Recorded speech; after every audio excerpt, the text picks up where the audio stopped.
I was halfway through hammering the last beam into place on my new barn when I heard those tires screech, and I didn't in oppos.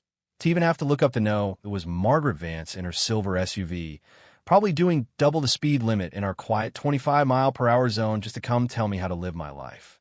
She pulled into my gravel driveway, like she owned the place, the dust settling on her expensive paint job, while she climbed out clutching that leather-bound HOA binder like it was some kind of holy relic she'd been chosen to protect. End quote. "Excuse me," end quote, she shouted, her voice cutting through the humid morning air like a rusted saw blade, end quote. "What on earth do you think you're doing with this structure?" End quote. I just took a slow breath, wiped the sweat off my forehead with the back of my hand, and turned around to see her standing there in those crisp, white linen pants and a face that looked like she'd just swallowed a lemon whole. End quote. "Good morning to you too, Margaret," end quote, I said, leaning my hammer against the post and giving her a look that I hoped communicated just how much I didn't into oppos. Care about whatever was in that binder. She didn't into oppos. Miss a beat, tapping her finger against a page and telling me I was in direct violation of the Oak Creek Estates Charter, Section 4, Paragraph B, stating that all outbuildings must be pre-approved by the Architectural Committee, and that my, quote, barn, end quote, was an eyesore that was going to tank everyone's property values. I just pointed to the weathered sign I'd nailed to the gate post years ago, the one that says in oppos, Miller Farm, established 1892 into oppos, and I told her as calmly as I could that my family had been raising cattle and fixing fences on this ridge since Benjamin Harrison was in the White House. I told her this land didn't into oppos. Belonged to her neighborhood. Not legally and certainly not spiritually, but she just scoffed, telling me that because I was surrounded by the subdivision, I was part of the collective, and that I'd be hearing from their legal counsel if I didn't into oppos. Tear it down by Monday. What Margaret didn't into oppos, realize, or maybe what she'd spent years trying to ignore, was that when the developers bought up the old Miller orchards back in the late 90s to build their cookie-cutter McMansions, my grandfather refused to sell the core 40 acres. He held out while the asphalt rolled in and the streetlights went up, and he made sure our deed remained an independent island of dirt in a sea of suburban sprawl. So when I sent her a scanned PDF of my original title that evening with no text in the body of the email, I figured that would be the end of it. But 3 days later, I found a certified letter in my mailbox, a $5,000 fine for, end quote, unauthorized construction, end quote, and, end quote, environmental negligence, end quote, and I realized right then that Margaret wasn't into oppos. Just a busybody. She was a person who had spent so long being the queen of her small hill that she'd forgotten what it felt like to lose. I took a trip down to the county courthouse the next morning, the kind of place that smells like old floor wax and heavy silence, and I sat down with the records clerk, a woman named Beverly who had worked there since I was in diapers. She pulled the township survey maps, the ones with the hand-drawn ink lines from a century ago, and we traced the border of Oak Creek Estates together. She confirmed what I already knew. The HOA and oppos. Jurisdiction stopped exactly 6 inches before my fence line, and she even pointed out that my property was officially classified as an, end quote, agricultural holdout, end quote, which meant I could build pretty much whatever I wanted as long as it didn't in oppos. Collapse on a neighbor. Armed with a certified letter from the county, I thought I was holding the winning hand, but Margaret and her board had decided to play dirty, and that's when the real harassment started. It began with the anonymous tips to the Department of Environmental Quality, claiming I was dumping motor oil into the creek that runs through the back pasture, which brought a state inspector out to my house on a Tuesday morning. He was a nice enough guy, and it took him about 10 minutes to see that the creek was crystal clear and that the, end quote, evidence, end quote, provided by the HOA was actually just a photo of some shadows on the water taken at a weird angle. Then came the local police, called out at 2 in the morning because someone reported, end quote, suspicious activity, end quote, in my barn, which turned out to be me sitting in a lawn chair with a thermos of coffee, watching a storm roll in. But the final straw was when I woke up one Friday to find a bucket's worth of roofing nails scattered across my driveway, a move so petty and dangerous it made my blood boil. I didn't call the police right away this time. Instead, I went into town and bought the most expensive, high-definition, infrared trail cameras money could buy, and I tucked them into the old oak trees where they'd have a perfect view of the property line. 2 nights later, I was sitting in my kitchen at 3 a.m., scrolling through the live feed on my phone, when I saw a figure creeping along the fence with a heavy bag. I watched, heart pounding in my chest, as Margaret's own husband, a man who liked to talk about, and quote, community integrity, and quote, at every Saturday barbecue, systematically spread 2 gallons of industrial-grade salt across the edge of my vegetable garden.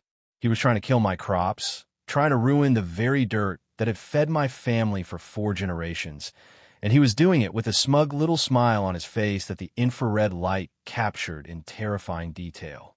The next morning, I didn't an oppose. T sent an email. I walked straight into the sheriff's office and sat the footage down on the desk of Deputy Vance, who coincidentally was Margaret's second cousin and didn't an oppose. T looked all happy to see what I brought him. But the evidence was undeniable, and by that afternoon, a cruiser was parked in front of the Vance household, and I watched from my porch as the, end quote, king of the neighborhood, end quote, was handed a citation for criminal mischief and trespassing.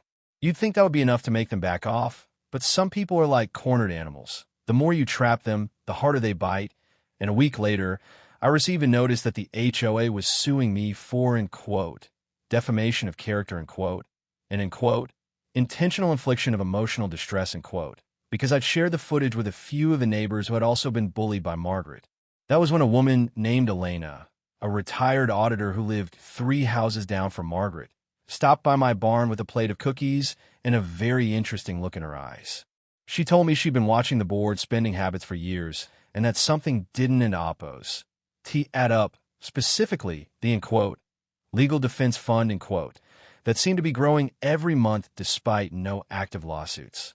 We spent the next month digging, Elena using her old professional contacts, and me using my status as a, end quote, hostile neighbor, end quote, to gather information from disgruntled former board members, and what we found was a rabbit hole that went deeper than I ever imagined.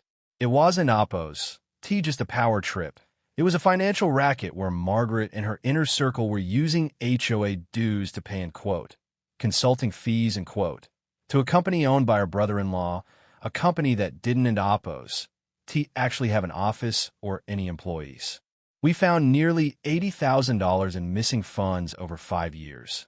Money that was supposed to go toward fixing the community pool and repaving the roads, but had instead been funneled into Margaret's kitchen renovation and her husband's boat. When we brought the folder of evidence to the annual community meeting, the room was so quiet you could hear the hum of the air conditioner. Margaret tried to stand up and call the meeting to order, tried to tell everyone that I was a, end quote, troublemaker, end quote, who didn't oppose, to understand how things worked, but Elena just stood up and started reading the bank statements out loud. The look on Margaret's face went from indignant to pale to absolutely terrified as she realized the room had turned on her, and within an hour, the entire board had been forced to resign under threat of a mass police report. But here's the thing about a legacy of corruption. It doesn't in oppose. T just go away because the person at the top is gone. And as we started to peel back the layers of the HOA and oppose history, I found something tucked away in an old filing cabinet in the community center that made my heart stop. It was a document from 1999, a supposed, end quote, voluntary annexation agreement, end quote, signed by my grandfather, agreeing to bring the Miller Farm under the Oak Creek HOA jurisdiction in exchange for a one-time payment of $10. I knew my grandfather better than anyone, and there was no way on God's green earth he would have signed away our independence for the price of a sandwich. So I took the document to a forensic handwriting expert in the city. 2 days later, I got the call. The signature was a total forgery, a clumsy imitation of my grandfather's shaky hand, and it had been notarized by a woman who had been dead for 6 months at the time the document was allegedly signed. The HOA hadn't and oppose. T just been annoying. They'd been built on a foundation of identity theft and land-grabbing fraud. And once that news hit the local papers, the whole thing imploded like a house of cards. The Township Council voted to dissolve the HOA entirely after it was discovered that 3 other properties had been, end quote, annexed, end quote, through similar forged documents, and the legal fallout was so massive that Margaret and her husband ended up having to sell their house just to pay their legal fees and restitution. Now, when I sit out on my porch in the evenings, I don and oppose. T hear the screech of tires or the shouting of busybodies. I just hear the wind through the rafters of my barn, which is finally finished and standing tall, a big red middle finger to anyone who thinks they can use a binder and a badge to steal what someone worked a lifetime to build. It's funny how a few pieces of wood and some nails can change a whole town, and I often think about how many other people are out there right now, staring at a fine they don and oppose. T.O. or a rule they shoot and oppose. T have to follow, just waiting for someone to be in quote, stubborn quote, enough to say no. My land is still my land. The barn is full of hay and old tools, and the neighborhood is a lot quieter now that people actually talk to each other instead of reporting each other. But I have to wonder, if I hadn't an oppose, T spent that money on those cameras, if I hadn't an oppose, T had a friend like Elena who knew how to follow the money, would Margaret still be sitting on that throne today? It makes you think about who's actually running your neighborhood and what kind of secrets might be hiding in your own local records office. Because sometimes the person loudest about the rules is the one who's breaking every single one of them. What do you think? Is an HOA ever actually worth the trouble, or are they just a breeding ground for people who want power without the responsibility? Have you ever had to stand your ground against A and quote, Margaret and quote? Or is it better to just keep your head down and pay the fine? I'd love to hear your thoughts in the comments, because honestly, I'm just getting started on my next project, and I have a feeling the story of this land, ISN and oppose, T quite over yet.